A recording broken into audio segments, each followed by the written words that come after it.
Special classes में आपका स्वागत है। आज हम लोग यूपी पीसीएस 2021 की जो परीक्षा 13 जून को प्रस्तावित है उसके लिए सिलेबस देखेंगे, बुक लिस्ट देखेंगे, 4-5 सालों के प्रीलिम्स पेपर की तुलना करेंगे, 2020 का जो पेपर आया था टॉपिक वाइज देखेंगे कहां से कितने प्रश्न आए थे।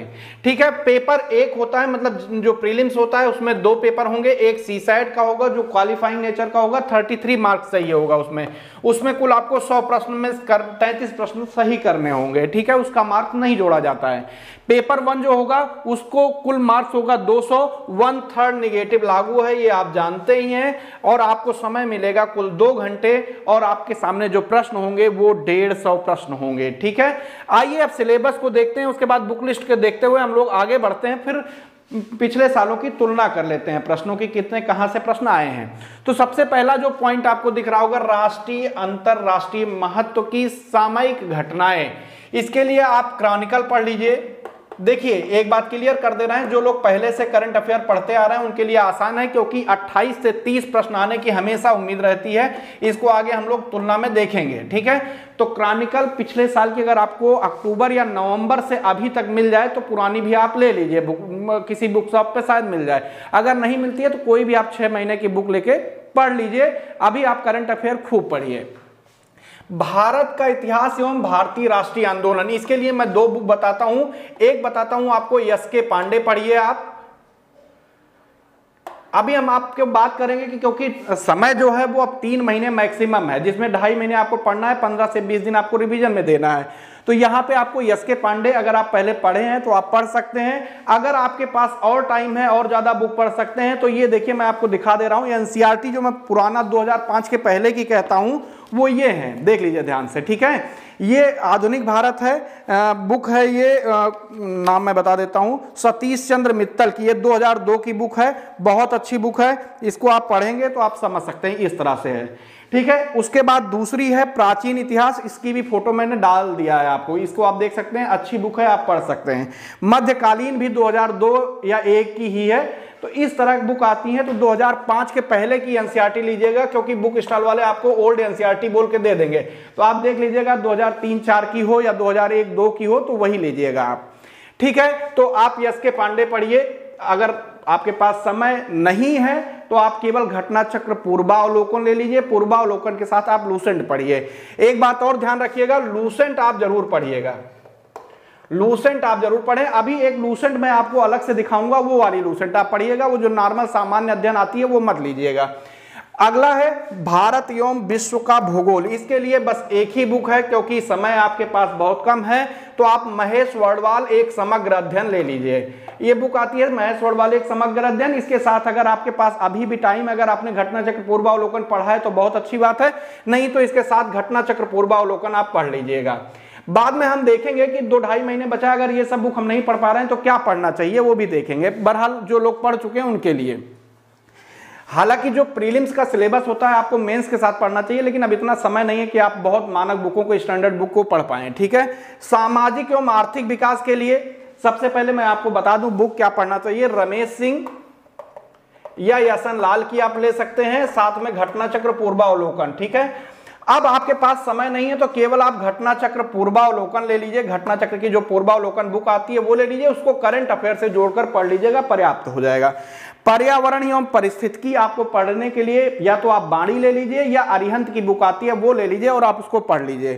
सामान्य विज्ञान के लिए मैं आपको दिखा देता हूं, लूसेंट जो सामान्य विज्ञान वाली आती है ये आप पढ़ सकते हैं। अगर लगता है कि आप ये भी नहीं पढ़ पाएंगे तो आप केवल घटना चक्र पूर्वावलोकन लेके अच्छे से खत्म कर लीजिएगा। ठीक है, जनसंख्या और नगरीकरण के लिए 2 से 3 प्रश्न अक्सर आते रहे हैं, तो आप इसके लिए कोई भी एक घटना चक्र या बाणी ले लीजिए। उत्तर प्रदेश के लिए आप बाणी या घटना चक्र ले लीजिए, तो इस हिसाब से बुक आप ले सकते हैं। अब देखिए आपके पास समय कितना बच रहा है, आपको एक बुक को कई बार पढ़ लेना है। अब आपको प्रीलिम्स पे फोकस करना है। ठीक है, मेंस को अलग रख देना है। जो लोग मेंस की तैयारी पहले से कर रहे हैं वो जारी रख सकते हैं, जो लोग केवल पहली बार दे रहे हैं या शुरू कर रहे हैं, उनके पास समय कम है, उनको क्वालिफाई करना है कि मेंस के लिए लगता है वो मेहनत कर लेंगे, वो लोग क्या करें, घटना चक्र पूर्वावलोकन सभी सब्जेक्ट की ले लें और टारगेट करें कि 10-10, 12-12, 15-15 दिन में खत्म कर लें, और साथ में लूसेंट और बाकी करंट अफेयर पढ़ेंगे ही।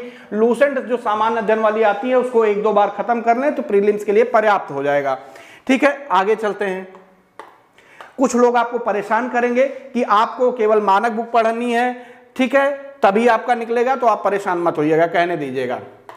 अब आइए तुलना कर लेते हैं, जो तुलना मेन काम है आज का, जो जिसके लिए आप लोग मैसेज कर रहे थे। तुलना करने में देखेंगे आप, भारत का इतिहास है, 2017 में 22 प्रश्न आया है। अभी हम लोग 2020 के टॉपिक को भी देखेंगे तो ध्यान दीजिएगा, 22 प्रश्न आपका आया है, 23 प्रश्न 18 में आया है, 24 प्रश्न 19 में आया है, 20 में आया है आपका 20 प्रश्न। इस हिसाब से आप अनुमान लगा सकते हैं जो 2021 की परीक्षा होने वाली है उसमें आप मान के चलिए 22 से 23 प्रश्न आएंगे ही आएंगे। एक आध प्रश्न इधर उधर हो जाएगा, बाकी इतना ही आएगा, लगातार आ भी रहा है। उसके बाद भूगोल आप देख रहे हैं, भूगोल के लिए 2017 में 22 प्रश्न, 18 में 22 प्रश्न, 19 में 25 प्रश्न और 20 में 19 प्रश्न। पेपर को 20 में थोड़ा बैलेंस किया था, ठीक है। फिर भी यहां पे आप मान के चलिए 23 से 24 प्रश्न भूगोल से आ ही जाएंगे। 23 से 24 प्रश्न आप तैयारी करके जाइए।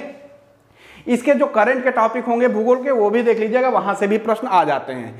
उसके बाद आप देख रहे हैं पर्यावरण, पर्यावरण में 18 क्वेश्चन आया हुआ है 17 में, 2018 के प्रीलिम्स पेपर में 31 प्रश्न, उसके बाद 19 में 17 प्रश्न और 20 में 16 प्रश्न। लेकिन फिर भी आप इसको मान के चलिए कि 17 से 18 प्रश्न आपका 2021 में आने की उम्मीद रहेगी। आप इस हिसाब से अनुमान लगा सकते हैं, अपने हिसाब से आप लगा लीजिएगा, कोई जरूरी नहीं कि मेरा देख के आप लगाइए। उसके बाद आप विज्ञान देख रहे हैं, यहां पे हम लिख देंगे 2021 के लिए विज्ञान में 21 प्रश्न 17 में आया है, विज्ञान एवं प्रौद्योगिकी दोनों जोड़ के बात कर रहे हैं। 2018 में 11 प्रश्न आया है, 2019 में 21 प्रश्न और 20 में 13 प्रश्न। 13 प्रश्न में भी एक कंप्यूटर से प्रश्न ऐड हमने कर दिया, अगर एक आप हटा देंगे तो मात्र 12 ही प्रश्न आया है। इस हिसाब से आप ये मान के चल सकते हैं कि 15 से 16 प्रश्न तो आएंगे ही आएंगे। इसमें भी ज्यादातर प्रश्न बायोलॉजी और केमिस्ट्री के होते हैं, ठीक है, केमिस्ट्री के, फिजिक्स के 1 या 2 प्रश्न हो सकते हैं। उसके बाद अब आप आगे देखिए, राज व्यवस्था के बारे में देखते हैं, ठीक है। राज व्यवस्था, राज व्यवस्था में 2017 में 19 प्रश्न आया है, 2018 में भी आपका 19 प्रश्न, 18 प्रश्न 19 में, 20 प्रश्न जो आया है 2020 में। फिर भी इसमें हम मान के चलते हैं 19 से 21 प्रश्न आने की उम्मीद रहती है। इस 19 से 21 प्रश्न में आप ध्यान रखिएगा, कम से कम 8 प्रश्न आपको अनुच्छेद और भाग और अनुसूची से मिल जाएंगे। तो सबसे पहले आप अनुच्छेद को याद कर लीजिएगा, अनुसूची याद कर लीजिए, भाग जो है संविधान के पार्ट 22 भाग, और उसको आप अच्छे से याद कर लीजिए। तो वहां से 7-8 से ज्यादा 9 प्रश्न तक आपको मिल जाएंगे। अर्थव्यवस्था, अर्थव्यवस्था में यहां पे 12 प्रश्न पूछा है, इसमें करंट अफेयर नहीं जोड़ा गया है। 14 प्रश्न 18 में, यहां पे 13 प्रश्न आया था अर्थव्यवस्था से। करंट अफेयर को अगर इकोनॉमिक्स से करंट को लेते हैं तो 5 और जोड़ सकते हैं। 2020 में 11 प्रश्न आया हुआ था, मतलब काफी अच्छा पूछ रहा है।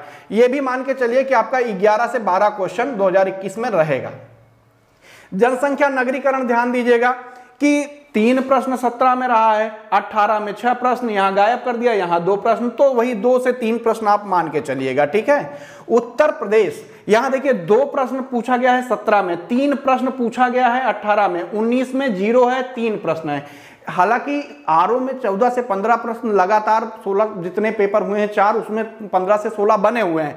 तो यहां पे आप देख सकते हैं कि उत्तर प्रदेश से ये आप मान के चलिएगा करंट अफेयर को जोड़ते हुए 5 से 7 प्रश्न आने की उम्मीद रहेगी, क्योंकि उत्तर प्रदेश का पेपर है तो बच्चे परेशान हैं, तो रखना चाहिए, आयोग को समझ में आ रहा होगा। समसामयिकी सबसे महत्वपूर्ण पॉइंट, 28 प्रश्न आया है 2017 में, 16 प्रश्न आया है 2018 में, 19 प्रश्न आपका आया है 19 में, 20 में आपका आया है 33 प्रश्न। हमेशा हम आपको कहते आए हैं कि आप 30 प्लस प्रश्न मान के चला करिए कि समसामयिकी से, करंट अफेयर से आपका आएगा, और हमेशा 30 से अधिक ही प्रश्न आता है। तो 30 प्लस प्रश्न। विविध में 3 प्रश्न पूछा गया, 6 प्रश्न, 8 प्रश्न और 13 प्रश्न पूछा गया 2020 में। विविध मतलब आपको लूसेंट पढ़ना, इसलिए मैं बार बार कहता हूं बहुत जरूरी है। लूसेंट को आप 2-3 बार पढ़ जाइए। कुछ लोग अब कहने लगे लूसेंट आउटडेटेड बुक हो चुकी है, उसको नहीं पढ़ना चाहिए। तो अगर आप मेरी बात मानते हैं तो 1-2 बार जरूर पढ़िएगा और अगली बार उसको आपको फायदा दिख जाएगा। तो कम से कम 2 से 3 बार आप लूसेंट को खत्म कर लीजिए, ठीक है। अभी मैं एक लूसेंट आपको दिखाऊंगा, फैक्ट की लूसेंट है, अगर वो आपको लूसेंट मिल जाए तो आप जरूर खरीद लीजिएगा। कुछ बुक अभी आपको नीचे हम दिखाएंगे, ठीक है। चलते हैं आगे। देखिए प्रीवियस ईयर कट ऑफ का अनुमान लगाना तो कठिन है, लेकिन अगर 16, 17, 18 के कट ऑफ को हम देखते हैं तब देख सकते हैं, क्योंकि उसके बाद से कोई कट ऑफ आया ही नहीं अभी तक, ठीक है। 633 पोस्ट थी, तब 141 जनरल की कट ऑफ गई थी। तब निगेटिव मार्किंग नहीं थी, उसके बाद निगेटिव मार्किंग 128 17 में हो गई और 126 हो गई। फिर भी हम मान के चलते हैं कि 2021 में पेपर के हिसाब पे डिपेंड करेगा, फिर भी आप मान के चलिएगा कि आपको 130 प्लस करके ही आना है किसी कीमत पे। मतलब आपको 100 क्वेश्चन सही करना है, ये आप मान के चलेंगे तो आपका सिलेक्शन हो जाएगा। 100 प्लस अगर आपका रहा तो सिलेक्शन हो जाएगा, जहां तक उम्मीद है। आप 105 का टारगेट लेके चलिए, 100 प्लस हो जाएगा, फिर आपका हो जाएगा। ठीक है, तो कट ऑफ की ज्यादा बात नहीं करते हैं क्योंकि बहुत ज्यादा वेरिएबिलिटी पाई जाएगी आपको अलग अलग, क्योंकि आया ही नहीं आयोग द्वारा तो क्या बताया जाएगा। अब 2020 के जब पेपर को हम एनालाइज करते हैं, ठीक से अच्छी तरीके से पढ़ते हैं, तो हमको मिलता है प्राचीन इतिहास से कुल 6 प्रश्न आए थे। ध्यान दीजिएगा, प्राचीन इतिहास से कुल 6 प्रश्न आए थे, जिसमें सैंधव सभ्यता से 1 प्रश्न आपका आया था, सिंधु घाटी सभ्यता से। वैदिक सभ्यता से आपका, पूरे वैदिक सभ्यता से 1 प्रश्न आया था। बौद्ध, जैन, भागवत, शैव धर्म से मिलाकर आपका 1 प्रश्न आया था। ठीक है, उसके बाद मौर्योत्तर काल से आपके 2 प्रश्न आए थे। मौर्योत्तर काल से, गुप्त एवं गुप्तोत्तर काल से, जिसमें हर्षवर्धन वगैरह सब आ जाते हैं, 1 प्रश्न आया था। कुल मिला के एंशिएंट से आपके 6 प्रश्न आए थे। अगर आप थोड़ा आगे चलते हैं हम लोग, ठीक है, मध्यकालीन इतिहास को देखते हैं। मध्यकालीन इतिहास से भी आपके 6 प्रश्न, एंशिएंट से भी 6 प्रश्न, मध्यकाल से 6 प्रश्न। इसमें आप देखेंगे तो भक्ति आंदोलन वगैरह से 1 प्रश्न, पूरे मुगल काल से 5 प्रश्न। इसमें भी अगर आप थोड़ा सा और डिटेल में जाएंगे तो ये आप समझ लीजिए, जो इनके द्वारा निर्मित बिल्डिंग है, इनके जो संरक्षक हैं, उन सबसे ज्यादा प्रश्न पूछा गया है। मतलब संरक्षक से 1 प्रश्न डिफिकल्टी आ ही जाता है, किसके दरबार के थे। दूसरा, कौन सी बिल्डिंग किसने बनवाई है, कौन सा जो मतलब लाल किला और ये सब मिलाने उलाने को आ जाता है कि वो किसने बनवाई है। वो निर्माण कार्य जिसको बोलते हैं, निर्माण कार्य से भी 1 प्रश्न आ ही जाता है। निर्माण कार्य के बाद इनमें जो कर वर लगते थे उससे 1 प्रश्न आ जाते हैं। तो यही सब प्रश्न ज्यादा आ जाता है। ठीक है, अकबर के काम देख लीजिए, अकबर ने नवरत्न वगैरह देख लीजिएगा। आधुनिक भारत इतिहास देखते हैं। आधुनिक भारत इतिहास, मुगल साम्राज्य का विघटन, यूरोपीय कंपनी आगमन से सीधे के सीधे 3 प्रश्न आया था। मतलब इंपॉर्टेंट पॉइंट है कि मुगल साम्राज्य का आप विघटन देख लीजिए। औरंगजेब के बाद उसके 5 पुत्र थे, वो कैसे खत्म हो गए, कैसे समाप्त हुए, कैसे उसका विघटन हुआ, फिर यूरोपीय कंपनियों का आगमन कैसे हुआ, उन सबको अगर आप ध्यान से देखेंगे तो 3 प्रश्न आपके आए हुए थे। उसके बाद थोड़ा सा आगे बढ़ते हैं हम लोग। सामाजिक संस्कृति जागृति, निम्न जाति मजदूर संघ आंदोलन वगैरह से 2 प्रश्न आए थे। प्रमुख संस्था संधियां आयोग अधिनियम से 2 प्रश्न थे। स्वतंत्रता संग्राम राष्ट्रीय आंदोलन से 1 प्रश्न था। मतलब इन सबसे प्रश्न ज्यादा उठा रहा है, तो ध्यान रखिएगा। भूगोल, भारत के भूगोल से 11 प्रश्न थे, विश्व के भूगोल से कुल 9 प्रश्न थे। भारत के भूगोल से प्रश्न हमेशा ज्यादा रहेगा, ध्यान रखिएगा। भारत के भूगोल की भौतिक जो संरचना है, अपवाह तंत्र है, मानव भूगोल है, उससे 8 प्रश्न आया था पूरा, जिसमें नदी का उद्गम पूछा था, कौन सी नदी कहां से निकलती है। भौतिक संरचना पूछ सकता है, गोंडवाना लैंड वगैरह पूछ सकता है। मानव भूगोल मतलब इसमें जातियां वगैरह आ जाएंगी, तो वो सब पूछ सकता है कि कौन सी जनजाति कहां पे निवास करती है। इन सबसे 1-1 प्रश्न करके पूछा हुआ था, तो 8 प्रश्न। खनिज शक्ति संसाधन और उद्योग और व्यापार 3 प्रश्न पूछा था, ध्यान रखिएगा। 3 प्रश्न ये भारत के परिप्रेक्ष्य में पूछा गया। अगर आप विश्व भी जोड़ लेंगे तो ये 6 से 7 प्रश्न हो जाता है, जो कि करंट टॉपिक से रिलेट करता है। खनिज संसाधन, उद्योग और व्यापार, ये करंट से भी रिलेट करता है, तो आप इसको तैयार अच्छे से करेंगे। आर्थिकी घटना चक्र की आएगी, आप उसको लेके पढ़ लीजिएगा, नहीं तो हम आपको अपडेट करेंगे ही। ठीक, आगे चलते हैं। विश्व के भूगोल में देखते हैं। जलमंडल से 1 क्वेश्चन आया था। मान लीजिए जलमंडल में आपको पूछ लिया कौन सी धारा गर्म है, ठंडी है, क्या कौन सी अटलांटिक की है, प्रशांत की है, उससे 1 प्रश्न आ गया था। वायुमंडल से 1 प्रश्न आया था, हो सकता है पूछ ले वायुमंडल में कौन सी गैस है, या कहां से किस दिशा में चल रही है, कौन सी पवन जो है वो कहां पे बहती है, फॉन है, या जो भी पूछ ले, इस तरह के प्रश्न पूछे जा सकते हैं। मानव भूगोल और मानचित्रावली से 4 प्रश्न। मैं बार बार कहता हूं कि मानचित्र अगर आप बनाएंगे तो आपके सभी प्रश्न आसानी से सॉल्व हो जाएंगे। ठीक है, तो ये हो गया विश्व भूगोल से 2020 की कैटेगरी में। आगे चलते हैं और देखते हैं जनसंख्या और नगरीकरण। अच्छा, एक चीज ध्यान दीजिएगा, मेरी ऑनलाइन बैच 11 मार्च से शुरू हो रही है, तो आरओ के लिए आप ज्वाइन कर सकते हैं। आरओ के लिए 11 मार्च से शुरू हो रही है। अगर आप पीसीएस के लिए भी ज्वाइन करना चाहते हैं तो 11 मार्च से पीसीएस के लिए ज्वाइन कर सकते हैं। जो लोग बचे रह गए हैं वो ज्वाइन कर सकते हैं। एक बार फिर से ओपन कर दिया गया है। आरओ के लिए 11 मार्च से ऑनलाइन बैच शुरू हो रहा है, तो आप ज्वाइन कर सकते हैं। मेरा नंबर जो है 99 19 82 99 18 है। इस पर कॉल करके आप डेमो वगैरह ले सकते हैं, ठीक है, जिसमें टेस्ट है, ई बुक मिलेगी PDF आपको, उसके बाद आपको ऑनलाइन क्लास डेली 2 वीडियो मिलेंगे, जरूरत पड़ने पर लाइव क्लास मिलेगी, करंट अफेयर की भी लाइव क्लास मिलेगी। आगे चलते हैं। बहरहाल जनसंख्या नगरीकरण से 2 प्रश्न 2020 में आया था। भारत का संविधान और राज्य व्यवस्था में किस किस टॉपिक से आया? देखिए, भारत का संवैधानिक विकास अनुच्छेद और भाग से सीधे के सीधे आपके 7 प्रश्न आ गए थे, ठीक है। इसमें बहुत सारी चीजें हैं जिसमें पूछ लिया गया था कि मान लीजिए प्रत्यक्ष निर्वाचन कब से आया, या केंद्र में द्विसदनात्मक व्यवस्था कब आई, या किस अनुच्छेद में क्या है। यहां पे आप देखेंगे अनुच्छेद से सीधे के सीधे 6 क्वेश्चन डायरेक्ट थे, केवल अनुच्छेद से डायरेक्ट 6 क्वेश्चन थे। इस डायरेक्ट में अगर आप इनडायरेक्ट को भी जोड़ेंगे तो 10 क्वेश्चन आप आराम से अनुच्छेद पढ़ के सॉल्व कर सकते हैं। भाग से सीधे के सीधे 2 क्वेश्चन थे। भाग कितने हैं? 22 और +3 अगर आप कखा गगा जोड़ लेते हैं तो 22 भाग अगर आप पढ़ लेते हैं, 1-2 क्वेश्चन सही हो जाता है तो कितना टाइम लगना है? एक दिन पढ़ेंगे, दूसरे दिन रिवीजन कर लीजिए, तैयार। नागरिक मूल अधिकार मूल कर्तव्य राज्य के नीति निर्देशक तत्व से आपके 3 प्रश्न आए थे। टॉपिक कौन कौन सा था देख लीजिए। केंद्र की कार्यपालिका आपात उपबंध से 5 प्रश्न थे। केंद्र की कार्यपालिका और आपात उपबंध से आपके 5 प्रश्न आए थे। विधानमंडल मंत्रिपरिषद से 1 प्रश्न, केंद्र राज्य संबंध प्रशासन और जम्मू कश्मीर तो इस बार भी 1 प्रश्न डेफिनेटली आएगा। 3 प्रश्न आया था, 1 प्रश्न ये भी आप मान के चलिएगा। पंचायती राज व संविधान संशोधन से 1 प्रश्न आया था। सबसे ज्यादा इंपॉर्टेंट 2 हैं, एक भारत का संवैधानिक विकास आप अच्छे से पढ़ लीजिए और उसके अनुच्छेद और भाग पढ़ लीजिए, अनुसूची भी साथ में पढ़ लीजिएगा क्योंकि अनुसूची से भी 1 क्वेश्चन आएगा। केंद्र की कार्यपालिका जो है वो पढ़ लीजिएगा। आपात उपबंध से मिलाकर आपके 5 प्रश्न आए हैं। इससे हमेशा प्रश्न आते हैं, अगर प्रीवियस ईयर पेपर और भी पढ़ेंगे तो आपको समझ में आएगा। आगे चलते हैं थोड़ा सा, 1 मिनट जरा सा ये सही कर दें, ठीक है। उसके बाद अर्थव्यवस्था देख लीजिए, अर्थव्यवस्था में क्या कंडीशन थी। सबसे पहले हम आपको ज्यादा वाला बताते हैं, आर्थिक नियोजन जो लागू किया गया था और राष्ट्रीय आय और बजट मिलाकर सीधे के सीधे 6 प्रश्न, यानी करंट अफेयर से अगर आप जोड़ के पढ़ेंगे तो आपको सबसे ज्यादा नंबर मिलेगा। विकासशील और विकसित अर्थव्यवस्था से 1 प्रश्न था। गरीबी बेरोजगारी भी इंपॉर्टेंट है, 3 प्रश्न आया था। कौन सी समिति बनी, क्या बनी, कैसे बनी, गरीब बेरोजगारी को नापा कैसे जाता है, इन सबसे प्रश्न आपका आता है। मुद्रा कर प्रणाली केंद्र राज्य वित्तीय संबंध से 1 प्रश्न आया था। अगर आप इसको नहीं भी पढ़ेंगे तो चल जाएगा क्योंकि एक ही प्रश्न आता है, कभी कभी नहीं भी प्रश्न आया हुआ है, ठीक है। उसके बाद विज्ञान में देखिए, भौतिक विज्ञान से आपके 2 प्रश्न आए थे। रसायन विज्ञान से आपका 3 प्रश्न आया था। जीव विज्ञान से आपका 7 प्रश्न आया था। कंप्यूटर से आपका 1 प्रश्न आया था। तो यहां पे देखिए रसायन विज्ञान और जीव विज्ञान, सबसे ज्यादा जीव विज्ञान से आपके प्रश्न आ रहे हैं।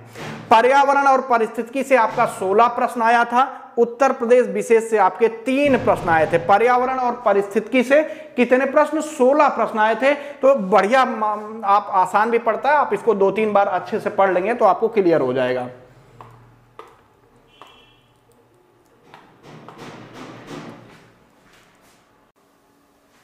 हाँ, तो हम लोग विज्ञान देख रहे थे जिसमें जीव विज्ञान से 7 प्रश्न है, कंप्यूटर से 1 प्रश्न आपका दिख रहा है। उसके बाद पर्यावरण परिस्थितिकी से हमने आपको बताया 16 प्रश्न। उत्तर प्रदेश विशेष आप देख ही रहे हैं 3 प्रश्न। करंट अफेयर से आपके 32 से 33 प्रश्न आए हुए थे। विविध से 12 प्रश्न, ये आप देख चुके हैं ऊपर। तो आइए सीसेट को जरा हम लोग एनालाइज कर लेते हैं, अच्छे से देख लेते हैं, ठीक है। सीसेट में अगर आप देखेंगे अंतर व्यक्तिक कौशल, इंटरपर्सनल स्किल और कम्युनिकेशन स्किल से आपके 18 प्रश्न आए थे।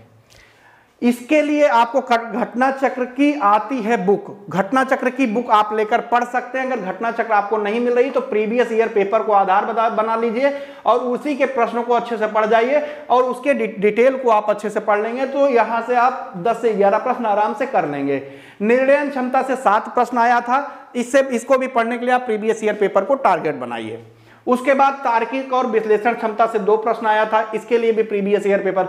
सामान्य मानसिक योग्यता, कोई भी आप बुक ले लीजिए जिसमें रीजनिंग अच्छे से दी हुई हो और उसको आप प्रीवियस ईयर पेपर के आधार पर कर लेंगे तो 19 प्रश्न है जिसमें से आपसे आराम से अच्छा सा निकल जाएगा, ठीक। उसके बाद सांख्यिकी की योग्यता है, मतलब मैथ का जो पोर्शन है 19 प्रश्न आया है आपका।